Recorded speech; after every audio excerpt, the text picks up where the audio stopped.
In January of this year, the FDA, which is the Food and Drug Administration, and the EMA, which stands for European Medicines Agency, jointly released 10 guiding principles for AI use across the entire medicine's life cycle. The first time America's and Europe's drug regulators agreed on a shared framework for this. It's actually a genuinely significant moment, and it still leaves the hardest question unanswered. When an AI system contributes to a manufacturing or quality decision that goes wrong, unfortunately, who's actually liable? Now, that question is at the center of pharma's AI moment right now, an industry where India alone supplies roughly 47% of all US generic prescriptions. Mr. Rakesh Bhardwaj is global CIO at Lupin, one of India's largest pharmaceutical companies, and has spent 3 decades across technology leadership roles, including Ola, Cognizant, and GE. He joins me exclusively on Front Page today to discuss this extremely impactful development and, of course, what does the road ahead truly say. Welcome to Front Page, sir. How are you doing? Thanks for having me. It's wonderful, Suchi, to have this conversation with you and take it forward, Sudhi. I'm so glad to have you join us today on Front Page with your wonderfully rich experience. Actually, I would like to start at the point which would probably set context for all of us. As I had mentioned, AI in pharma is a very different kind of stake. Now, a software bug in most industries costs money, sir. In pharmaceutical manufacturing, an error can affect a patient's safety. So how does that difference in stakes actually change the pace at which an entire industry can very responsibly adopt AI? Very good question. And my personal view is AI is first an assistant. Right. I call it the first A of AI is assistant. Then comes augmentation. Fair. And then finally, the agentic behavior, right? Right. Now, in regulated industries and also non-regulated industries, human in the loop is the most important aspect. Sure. If it's assisting you, it's enabling you. If it's augmenting you, it is making you little intelligent and giving you certain efficiencies. And if it's agentifying something, which means you are empowering the AI agent to take decisions on your behalf. Yep. Which in my case, my view is that era is still very far away, because first we need to get comfortable as humans in this equation of human and machine intelligence, the HMI, which is commonly referred as. So I think that will constantly and consistently stay in the equation. And over my 3 decades of different technology transitions, evolutions, whatever you want to call it, Sudhi, I think human has always been in the loop. Sure. And once the technology is industrialized, which means adopted at a large mass scale, right, then you will have most of the so-called use cases and samples of different sorts across industries, verified, validated, not once, not twice. It's like saying, been there, done that, before humans get absolutely comfortable. So Agreed. I think AI is more today a play of decision advantage for a human than, replacing a human. Fair point. So essentially, the way I could understand it, and you broke it down for us wonderfully well, because I agree with you. There is this constant tug of war which has been going on as far as, everyone. A lot of people say it's not the AI issue, it's actually the human issue. And then there is the converse side to that entire discussion. But I personally feel, Rakesh sir, as you just basically mentioned, I think the human should forever remain liable. Something as critical as pharmaceuticals, or for that matter, even non-regulated industries. And it was honestly a breath of fresh air, where I remember Eli Lilly was one of the first companies which was allowed by the FDA to reduce the timelines or the time cycles as far as cancer discovery drugs was concerned, which I thought was wonderful for it to happen. What are your thoughts on that? And then, of course, I'd like to go deeper into it, because as a pharmaceutical company, you have to look at it from a very different point of view. okay, wait, you've been given the power, now how do you handle it? See, at the end of the day, in pharmaceutical, anything and everything across the value chain is data, Right. right? Even to discover, you need data, right? And then comes after all the necessary approvals, you go through manufacturing with all kinds of quality checks everywhere, right? And finally, the dispatch, and the sales cycle kicks in that process. So, in my mind, you said it right. I think AI, like I said, is giving you that advantage and it relies heavily on data. Organizations which are focusing on getting their data in place and in shape, which to me is the quality aspect of that data, True. is so important because what is AI doing? It is doing inferencing at the top Yes. based on certain patterns, right? Correct. And it is doing at a lightning speed, which maybe 15, 20 years was happening inside the laboratories. Now it is available at a keystroke, like a prompt, Sure. right? Which we have done all our life on Google search bars, trying to find restaurants and maps around, right? Correct. So it's pretty much the similar kind of a thinking that it has made it so consumable for a common man like you, me, and many others, Right. that people can work on it. So, in my mind, focusing on the data, getting the data quality, getting the data availability, because in a manufacturing setups, there is data everywhere. Yes. Question is it digital? Is it consumable? And can that be used in a consistent way to make inferences? Humans who are doing it, they will continue to do it. Here you've got, I call it another, companion or a specialist called AI who can help you to process that faster. And the decision making eventually will not move away from humans. These kind of tools can only help you guide or help you narrow down your choices with the loads of data which goes as an input. But humans will have to consistently make those decisions.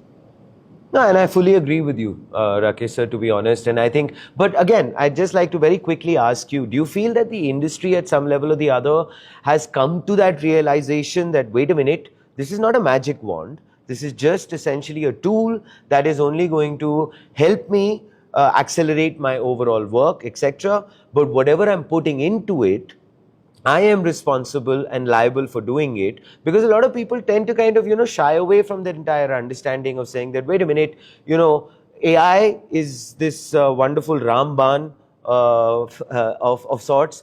I'll just go ahead and implement it and everything will happen wonderfully well. I personally feel a lot of people don't even realize that we don't need AI in lots of workflows. Absolutely. Let it be manual. It works. You're spot on. Let's not do sophistication for the heck of sophistication. That's exactly what you just said, right? And having worked in many industries before I came into Lupin, the way I look at AI, since we have been on this journey for last 2 years since I joined, sure, there was a hype, like any other hype, a kid in a candy store, right? You want to try test every kind of story. But I have two points of view which has developed over a period of time, and that's all based on the experience and the projects we have done. Sure. Number one, I think AI has given that ray of hope that in a regulated industry, you can do digital stuff more and more. Because please understand, pharmaceutical is quality, compliance first kind of a approach, right? And in that, leveraging technology at its best and at its peak, I think AI has given that advantage that people can think of. And that's what I'm seeing in my 2 years of the kind of projects we have done in manufacturing, quality, sales, where clearly this is visible.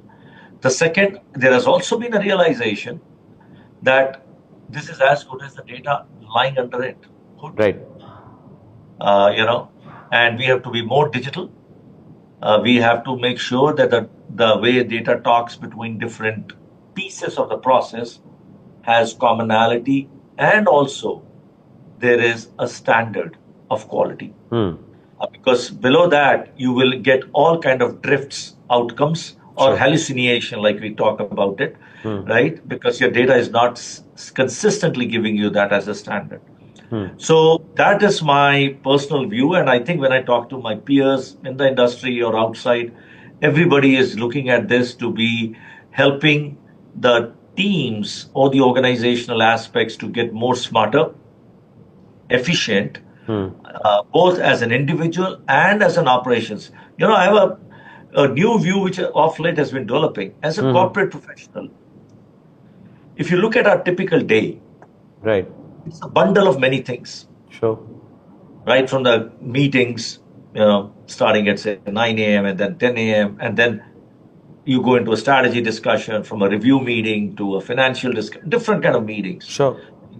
And there is a pattern in our way we all run on a quarter or a half yearly basis, right? Kind of stuff. I look at this. I have built my own agent, which I have it, which keeps running on the side in the night.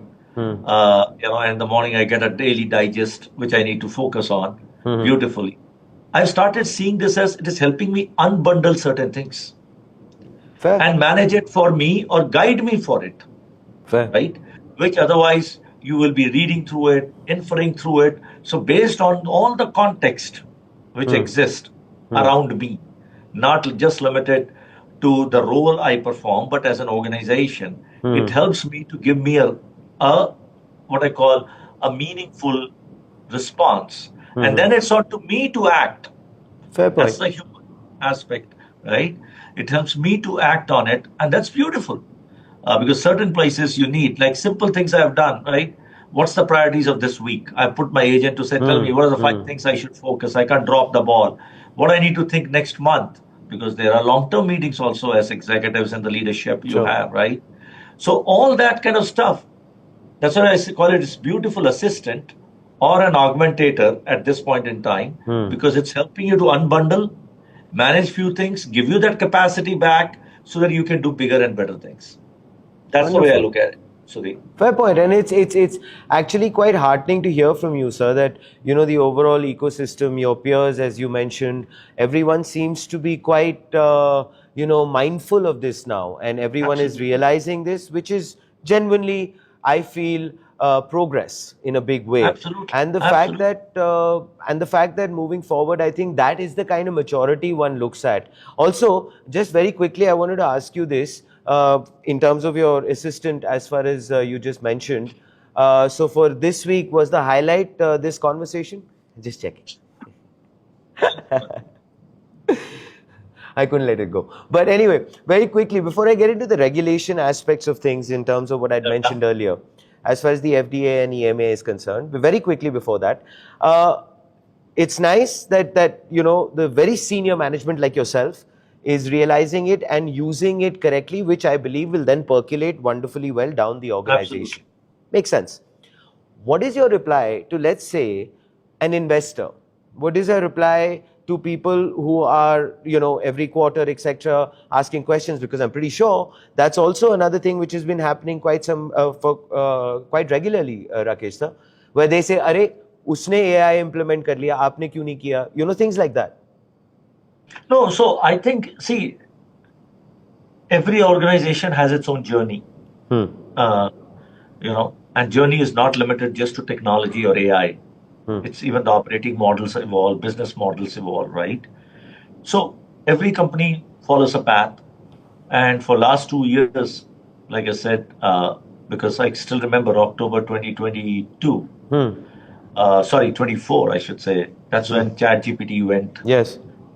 ballistic. Overall, 300 million odd people registered in about 15 days, right? That was the arrival of what I call AI in a manner a consumer or a common citizen could access it, right? Correct. So we are on that journey. We share our stories. We talk about it in our recent integrated report. Also, we have called about it, the kind of projects we have been experimenting initially. Any new tech or any new stuff you do, you start small.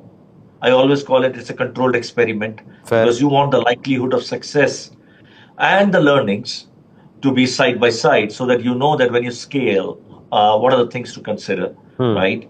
And any such solution, again, taking it back from all my 3 decades of experience, you will have to make those strides. And once you prove it, then it's only scale up, provided there is a value unlock, because business outcomes is what we live for as corporates, Sure. for our investors, for that matter, effective experiences for our employees worldwide, and that's what we keep focusing on. So, and we have been very transparent in sharing that what Wonderful. experiments we are doing, which have been successful, which we ourselves decided not to pursue anymore because we could clearly see, good as an experiment, but won't show us value and scale. And these are the kind of stuff, unless you try it, you won't get it, I right? agree. So there's nothing called failures in my mind. It's all about turning those learnings into some kind of positivity so that you drive it more aggressively as an organizational culture and set the right climate at the top so that people are ready to take those kind of what I call chances when choices are given to them. That's the way I look at it, Sudhi, very simply. Makes sense, sir. I guess my little one-line takeaway from that is transparency drives trust. That's the way I understand it, and that's Absolutely. exactly what you're talking about. And, Then, of course, and it's leaders have to do the walk the talk. absolutely. That's the other one I'll add, because that's another thing which I've been very happy with, that our executive team and leadership has been very supportive in driving, making themselves available, guiding the teams, because when you're in a laboratory, you're working on every possible option, right? Sure. And that's the way it is. Makes sense. Coming back to the regulatory principles which have been given, sir. The 10 guidelines. This is, I believe, the first time that it's happened, that both of them have kind of come together, the FDA and the EMA, and have put this across. So the point I'd like to ask you on this is this genuinely enough in terms of regulatory clarity for the industry to move forward with confidence, or do you feel this is a good first step that still leaves, let's say, a lot of things unresolved? Very good question. I will not generalize it because any guideline, a few years ago when related to data privacy, we had GDPR coming in. Now in India, we have DPDP law coming in, right?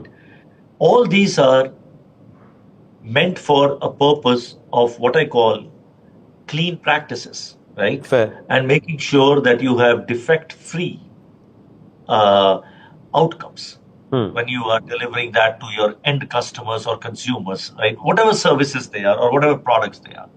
So I think what has come with AI, the entire responsible AI ethics guidelines, you mentioned about US, Europe guidelines, there are other countries too. I think they are very complementary. Okay. Firstly, I would say, and it's a good list. Even when we started a project, just giving an example, we used to do what I call risk analysis. Sure. Right? Yes, it may not be that evolved when we started, but as we started learning through the project, started looking at the data and all that, we started looking at and saying, hey, you know what? We need to have these kind of checks and balances, maybe upstream than what we found downstream. Fair. So clearly there are use cases where I would say it's more of a prohibitive approach that, hey, no, kind of stuff. There are risk-based, high, medium, low, right? And that's what these guidelines are all talking about. So as part of our responsible AI policy, which we have created, also we have just rolled that out as part of the integrated report. And we have clearly said what is allowed, what is disallowed, right? And these translate to technical guardrails. Okay. Because one aspect is human behavior, that you need to educate and constantly make them aware of what is doable, what is not allowed, right? In the office and outside the office. The second is how do we technically bring them as controls when we build these kind of agents in AI world. So we have started incorporating that, and we do a thorough risk analysis ourselves as we start devising that, hey, you know what, this is a use case, makes sense, we should pursue it, build it. So as part of that, we have a risk framework which we have developed internally, and we use that. And that is under constant evolution, definitely taking inputs from regulations out there in the market. Sure. Also talking to the partners who are practicing it themselves, because it's an evolving field. And you said it absolutely right. That is a first version out there, and it will evolve. Because nobody wants to do the wrong thing. True. Let's be True. honest and straight about it. Yeah. But things do go wrong sometimes. Yep. So the question is, how do you bring those checks and balances upfront and be transparent about it, right? And you do enough testing, not under one set of data sets, but different kind of data sets, so that you have diversity and sometimes incompleteness in your solutions, so that you can apply for it. Fair And that's what enough. we are doing it inside. Fair enough. So then, Rakesh sir, this comes to my Yeah. mind. Generally speaking, as an OEM, for example, Lupin is an OEM. Now there is a long supply chain. There are vendors, there are sub vendors, etc., etc., etc. Now, I'd want to understand from you, because this logically leads me to that question. As you just mentioned, there's a risk analysis, there are guidelines, there are technical facets, which are all being encompassed as far as that entire understanding goes, which then presumably I understand as if this would be going down the road to all the vendors who are, let's say, supplying to Lupin, logically. Now, Yes. with the new kind of, secret sauce of AI coming into the picture, as you mentioned very rightly, and I agree with you, nobody wants to do it consciously, making a mistake, for example. But how is it that if an AI assisted manufacturing decision contributes to, let's say, a defective batch, does the industry actually know yet who's accountable? The company, the AI vendor, or someone else entirely? Because the It's very auditability clearly, factor needs to be a lot more. so in the regulated guidelines, it's very clearly laid out by the regulators that what quality checks need to happen Okay. at what point in time. Point number one. Point number two, and this is with technology or if you're manual, the point you Fair. made earlier, right? And with the advent of AI and organizations adopting more AI, our regulators are also evolving their policies and procedures. Fair. And they have been very outright. And I, would like to say that, that is the right way to think that, hey, human responsibility is only going up. You can use assistance. You can get a co-pilot or a companion to assist, but it's eventually the human or the organization who is still accountable in the equation. So, like I said, I think the way we have to look at these things, I'll give you another analogy. 50, 60 years ago, computers came, Sure. right? Many of us were maybe in schools and saw our first laptop or a desktop, in a fifth grade or a 10th grade, depending on, how far our ages apart, right? Right. That was also intelligence. It moved certain piece of human work onto a computer Sure. at a certain improved speed. Let's fast forward. 2G came, 3G came, now we have 5G, we're talking about 6G, Yep. right? That is also speed of information streaming and availability and access. Now look at AI. All these are different forms of what I call intelligence tools or instruments, whichever way you want to call it, which have moved generationally forward and empowered the humans who have been the primary creators of this, right? In a very different way. So that's the reason I'm a firm believer that as long as that this entire relationship between human and machine coexist in the definition of intelligence, machines will keep improving and providing humans more better inputs or insights so that their decision-making process can be enhanced, leading to a better experience, creating that side of your gray cells and extra capacity that you can take on something more. So it's very fascinating that how this entire era is evolving. It sometimes gets nostalgic. When I passed out way back in 92, my AI was my elective project. Wow, wonderful. I kick myself that I wish I had kept that project book until now, but I don't have it. Right. And we made a speaking chip. You can type anything on the keyboard, it will Brilliant. speak out. Brilliant. And today we talk about speech to text. It all started way back, Alexa, Siri's, and equivalents, right? So technology is always there to help. And I'm a big believer the entire word technology is only spoken twice in its lifetime. One, when you buy it. Two, when it is broken. Right. In between is experience. Wonderfully put, sir. Wonderfully put. That is only getting to the next level, Hmm. right? After AI, there's going to be quantum, right? We Right. all know QAI is already in the Yeah. works, Yeah. and someday it'll get there. So sometimes I call it's a curiosity of the human mind that is getting so out there. And good news is that it's now in the reach of the masses versus, technically just brilliant people, who can do wonders for sure. But now it's available on your, fingertips, and you can work through keystrokes. So that's the way I look at AI. Yes, every new technology comes with its own set of challenges.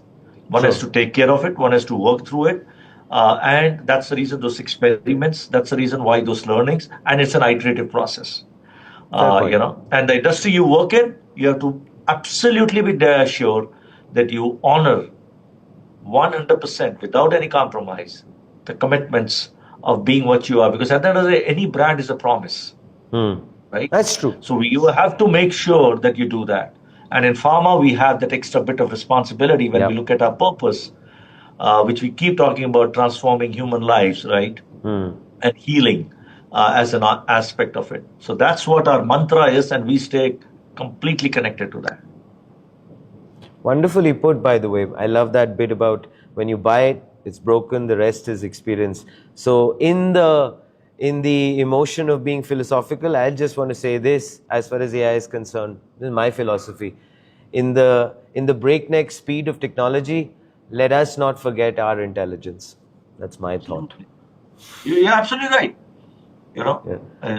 And the other thing which is very important in AI, I always say there are 4 A's in AI. I spoke about 3 already, Right. which is assistive, augmentative, and agentic. But there's a fourth one, artisanal, which is humans Right. training people. I think we usually, glad in today's world there are tools available where you can go out on the web, or internet and try it on your own. There's enough information out there, but bringing people along.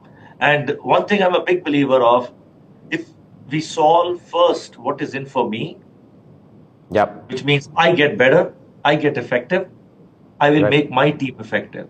And if my team is effective, likelihood of my department and eventually company, that's a cascading water, fall, right? Yep. Will be much more better. So I think we have to bring the human at the center of this, and make them more effective.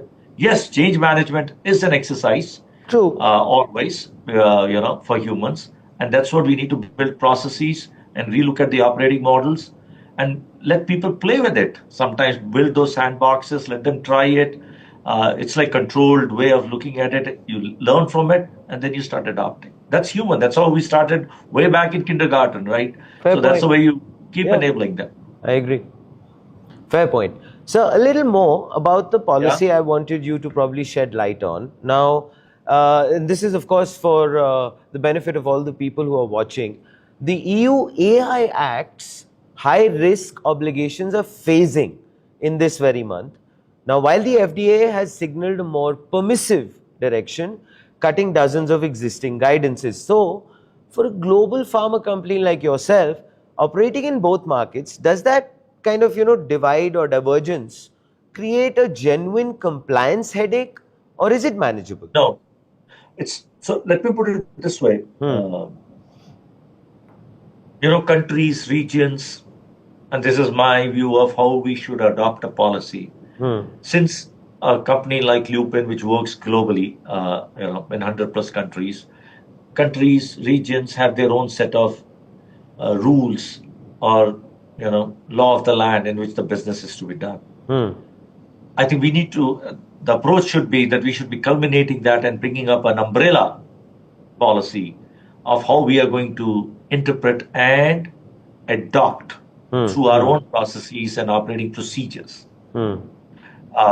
So that's the way we have looked at whether it's from a data privacy standpoint, whether it's from a regulatory policy standpoint, right? our quality leadership, manufacturing, R&D, everybody, we get together and look at it because we serve many markets. Mind you, there are certain unique things which in a market are needed. Okay. For that, yes, there is an extra bit of compliance needed. But that's a choice of operating in that market. So Fair we have point. to honor it. And we do, Okay. right? So that's the approach which we have taken always. That and that's the best way for an organization to adopt, rather than what I call, in a different way of saying, if there are 10 rule books out there, rather than looking at 10 different rule books, you can come with the what I call common piece of the rule book, raise the bar one notch up so that it becomes more tightly governed and hardened. And if there are distinct pieces of that rule books, right, you adopt them for those specific markets. Fair point. And there are technology solutions with the right level of governance, and in a regulated industry, like I said earlier, especially in pharma, you have all these kind of checks already called out Sure. by our regulators, and they expect organizations like us and others to abide by it. And we are 1000% committed to doing it. So I like to kind of maybe go a little further now from, let's say, the India point of view, Rakesh sir. Here is what I want to understand. Multiple major Indian pharma companies have received US FDA observations over the past 2 years, a shared reality across the sector, not isolated to any one firm. So we'll be fair on that.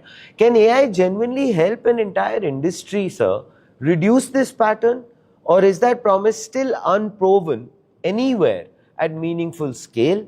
And if you could be kind enough to maybe, embellish that with a use case or an example, if at all. See, like I said early on, and you alluded as well, observations are due to many reasons. Sure. Right? Can technology solve everything? Answer is no. Agreed. I don't think from the other side, anybody's expecting technology to solve everything as well. So it's a two-way, if I may call it. If we can automate certain things and improve and sustain compliance, which means you reduce the variation of that process and you bring it in a what I call a tolerance band, I think it's always welcome, independent of which industry you are in. Because at the end of the day, what is a piece of technology? It is helping you to have a control plan of your business process. That business process, the simplistic example is you ordering a food and a Swiggy guy delivering it, as simple as that, or we producing, drugs and dispatching out, right? And everything has its own set of steps. Yes, one is more complicated, one is needing more diligence relative to the others, and so on and so forth. And these are the business models which exist. So my view is wherever technology can assist to help you reduce the variation and sustain consistently the outputs you want, one should leverage technology, definitely. And as and when you're doing that, make sure your governance layer, because governance you need with technology and without technology. That's the reason I use the word control plan. Agreed. Will always coexist in the equation. There's no technology where you do not go through maker, checker, approver, reviewer, or there is no manual process where you don't have these maker, checker, reviewers, right? So one has to have that always, oversight at the right levels, asking the right set of questions, and that's the way to be looked at it, Sudhi, from an overall standpoint. And these are always an opportunity, findings, and one has to only get better. And not get better once, but permanently better, so that you really make it stick. And technology can play definitely a good role in cementing that sustainability dimension of your performance of the process, which will eventually control the manufacturing or dispatch, of the drug. Make sense? Makes sense. Absolutely makes sense. This is something, sir, which has, made me very curious in terms of a lot of the reports which have come out, let's say Gartner, MIT, etc., etc. Now, a lot of them, and I really wanted to actually ask you this question, which is the fact that, there's this constant thing about the failure of 70 to 85% of enterprise AI initiatives, which tend to fail when they scale up. We kind of briefly spoken about that. I do understand you've talked about it from the point of view of transparency, sandboxes. It's important to experiment, etc. But I want to ask this to you from a different angle. Does pharma specifically beat that number, given how much more scrutiny this industry applies? Or do you feel the caution actually makes the failure rate worse? Because I feel could actually go the other way. Honestly, I don't have the numbers on that, but I'll share directly from our own experience. Yeah. See, when you start any transformation or any technology intervention or any sort of improvement projects, I think one has to be very clear on what is the definition of success. Well And put. definition of success has, I call it as part of the value tree, tangible and intangibles. Right? And we are in regulated industry. There is compliance dimension also. One has to be very clear what is the expected outcomes, if I may say differently, in that value tree, and one has to walk towards it. And there has to be regular checkpoints in your process that you are gaining visibility as you are marching forward, that those kind of expected outcomes are nearing out there for you to feel it and see it. Sure. And that's how, like I said early on, when we started, we also boiled down from 100 odd ideas down to 5 when we started. Sure. And by the time we finished 8-10 months doing the proof points of those, we kind of concluded that 2 out of those 5 we are not seeing a large value. And value, like I said, means both on the outcomes, which the stakeholders, sponsors, or the business units expect. The second part of it was overall thinking that can we really show this to the enterprise in a global sense. Right. And then we consciously as a management decided to drop them and not pursue it. And these things have to going through a regular dialogue and conversation. Sometimes I tell people, the last 2 years, right from the language of LLMs, vector DBs, right, and TPUs, GPUs, right? I think we are reaching a point where AI is becoming more of a conversation and conviction subject to deliver those decision advantages, which a leader would look for in a corporate setup. In the industry they exist. So that would be, in my mind, what we have seen. And yes, we learn every day. Agreed. I'm not shying away from saying that some will work, some will not. Which is some fine. will scale in a limited fashion. As long as, like I said, with a human in the center or a team in the center, we can make them better. You should adopt it, right? Makes sense. Any limited benefit giving you capacity back to get much more richer, to apply that capacity in a bigger thing is a beautiful thing to a human mind. And that's the way we should look at it, Sudeep. Makes sense, sir, because what came out for me from what you just spoke about, from your personal experience and from the company's example that you gave, there is a balanced, measured approach. I think that's why it is not going to fail when it scales up. I think a lot of probably enterprises get it wrong, just in a hurry to go ahead and scale up. They're not actually thinking it through. As you just mentioned, there is a very focused approach that was followed as far as you were concerned. Which then brings me to this. As far as the IoT sensors and predictive analytics, etc., are increasingly being used across pharmaceutical manufacturing and quality control globally. So on the upside, let's go ahead and discuss that. Where is this actually working at real scale, sir, across the industry right now? It would be wonderful if you could share an example with us. And where do you still feel it's mostly, let's say, a pilot everyone's still talking about? I'm just going further on what you just spoke. See, factories always have sensors. Not every instrument or every device, but they always have sensors because that's the way you get the machine data out. Sure. In any factory setup, there is a process data based on what you're performing, and there's a machine which is performing that process with your machine data. So combination of process and machine data coming together gives that ability to the plant leadership or manufacturing leadership, right, to make the decisions as they may want it. So we are no different from other companies in the industry where we have IoT devices or sensors, like you said, on machines where we need, and we do all kind of yield optimization projects, utility analysis of reactors, and so on. So that happens as part of it. Now, yes, many of these are machine learning algorithms because they are consistently working 24 by 7 by 365, right?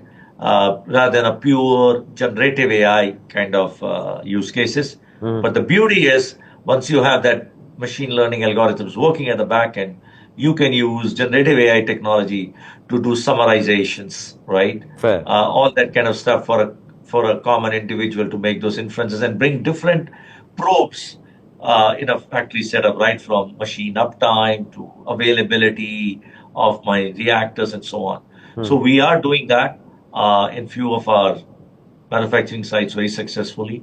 And this all started much before AI came in, because IoT sensors and all have been in the industry for a long, long time. And that's the reason sometimes I believe that AI in manufacturing, exists right from the chip levels, which are the PLCs, the programmable logical controllers, which are existing inside the instruments, up to robotics, to AMRs, to digital twins. So the plethora of technology spectrum options are much wider when we have to think about manufacturing. And I strongly believe this applies to other industries, whether you look at FMCG, automotive, sir. Right? Absolutely. Robotics and all is so big. They are also kind of AI in that sense, right? So that's the way to look at the entire spectrum of choices which are available for the shop floor. Makes sense. And I guess also, probably I'll add to what you just mentioned, it also makes the adoptability for a lot of these sectors and industries that you mentioned, because they've been grappling with AI in some form or the other for quite some time. So maybe with this agentic AI situation, maybe just makes it easier for them to kind of, maybe understand it better, apply it better, etc. That's my thought. That's probably the way I think about this. One foundational element which I think I remind my team and I remind my partners with whom we work, data is foundational. Yeah. And it is a journey. It's not a destination. True. That's the reason this is a decision input or decision advantage. As the data gets more high quality, you can take advantage of it better, in addition to your gut, which weighs into your making decisions. Very important. Right? We are humans. Yeah. We will always bring our conviction, experience, knowledge into the play. Yep. So one has to constantly work on that, and organizations have to have a roadmap that how they want to continually move up that ladder of making their data at the right place, doing the right thing, and eventually enabling better decision making. I agree. 47%, sir. I have to ask you this. 47% of India, as far as India is concerned, takes care of the prescription for in terms of the United States is concerned. Prescription drugs is concerned. That's a huge share.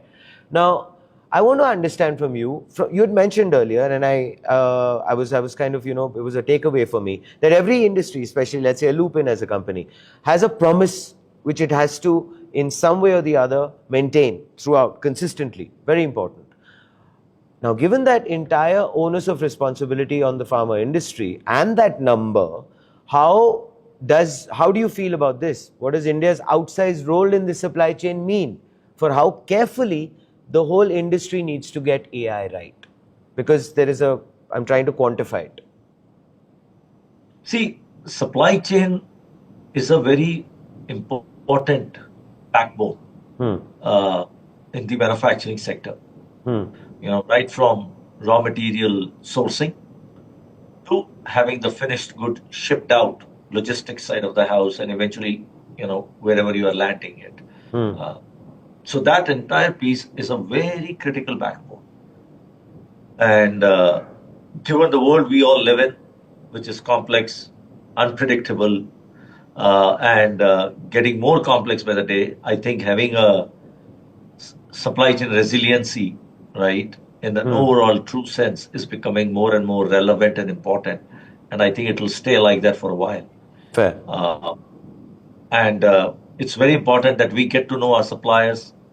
It's important to know through right kind of metrics, that how we are going to serve our clients or customers in that sense.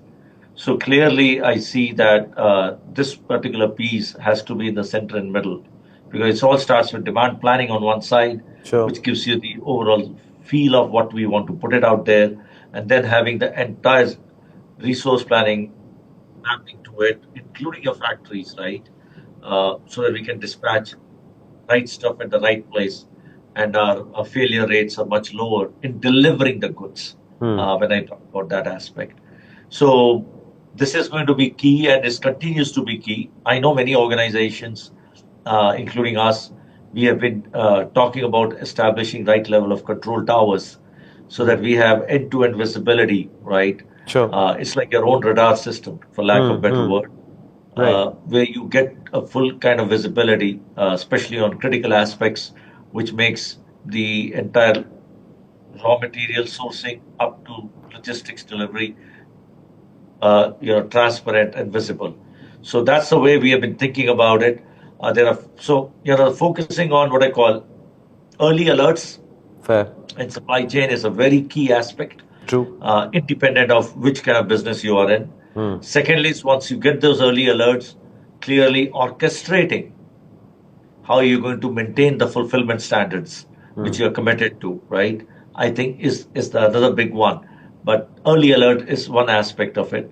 And the third one is obviously your entire supplier base, staying actively and visibly engaged through the right kind of checks and balances, and having different kind of alternate vendor strategies to make sure that, at any point in time, your fulfillments are not, at risk. And that's an ongoing journey, and Agreed. organizations, I would say pre-COVID were doing it in some fashion. COVID brought a next level of challenges, created a new normal, largely for the organizations. And now I call it the world we are entering is a never normal world, because we have to be having this resiliency right in the front of anything and everything. Agreed. As we go forward. I love the term our own radar system. It just kind of gave a wonderful little picture. In conclusion, Rakesh sir, this is what I want to ask you. The role of the CIO has changed dramatically with the advent of AI. AI native seems to be probably the way forward. A lot of enterprises seem to be going ahead and adopting it in their own way. Well, and how do you see it 5 years down the line? Both the role of the CIO and secondly, the overall landscape of the pharma industry given the footprint of AI? Very good question. I get this kind of a question many times, in all possible conversations inside and outside the organization. There was a time when information technology, and this is the beauty of being around and seeing all the transitions through the years, there was a time when technology function operated more like a supplier or a provider of services. I think from there it moved to an enabler. True. I think now it's a growth engine. So the way, at least I always say this, is that today, if there are 2-3 things which CIO and their organizations need to do more of, one is the entire ambiguity navigation. We are getting complex by the day, and there are many macro indicators which are weighing in when I say that. So it's very important that we have the ability to sift through that ambiguity and navigate through it well. Second, stakeholder translation, right from investors to CXOs to the consumer of our services or beneficiaries of the services, I would like to say it, right? That is the second one. Third one, which is so important, and this is the fourth A in the AI, the artisanal intelligence, Right. our capability. We are so blessed that we are seeing a technology which we all have heard it over our careers. Cooking up, building up, baking up, and now is in front of us, right? So how do we make every possible employee in the company powered by it? Because believe it or not, everybody uses every piece of technology right from the time they wake up to the time they sleep. So we are blessed that technology is out there. It's just how do we make that part of the way of working? And Okay. a constant dialogue and evolving mindset is the key in seeking any kind of alignment before we get into the execution dimensions. By nature, tech guys first jump to the solution Yes. because we know it. But I think what we are trying to solve here and comprehend here is much more larger in the interest of a business we exist Fair. or the context we exist. I think that to me is the larger challenge today than just being pure techies, for lack of better word. I'm not saying it's bad, Sure, but I think we have to I understand what you said. we have to transcend that. I call it the S curve, from the cusp. It's like going from one, jump to the other. I think we're right in the middle of the cusp out there. So those are the few things which come to my mind, and that's not easy, let me tell you, because Yep. having a seat at the table is good. But today, the world, the way everybody is consuming technology, I think we have to step up and have those right conversations and the ability to have that courage, right? Because conviction and all that is good, but you need to have that courage to have those conversations now. Wonderfully put, sir. Rakesh sir, it's been a true pleasure having this conversation with you, discussion with you. You are an ocean of knowledge. You've been very honest. You've been very, progressive in the way that you put things across. And the fact that I believe, yes, conversations like these are extremely important for us to kind of reach a point of, addressing a lot of the aspects and understanding that the holistic view usually is something which matters a lot more than just having tunnel vision. That's my thought. You summarize the entire conversation. You're good at it, man. So they love it. Thank you for that. The medication is helping. Look forward to seeing you in person sometime. So Wonderful. Appreciate it. I think I equally enjoyed it. I'm glad that that we had this conversation, and thank you so much. So very kind of you, sir. It's been a true pleasure. Thank you so much. Likewise. Take care. Thank you.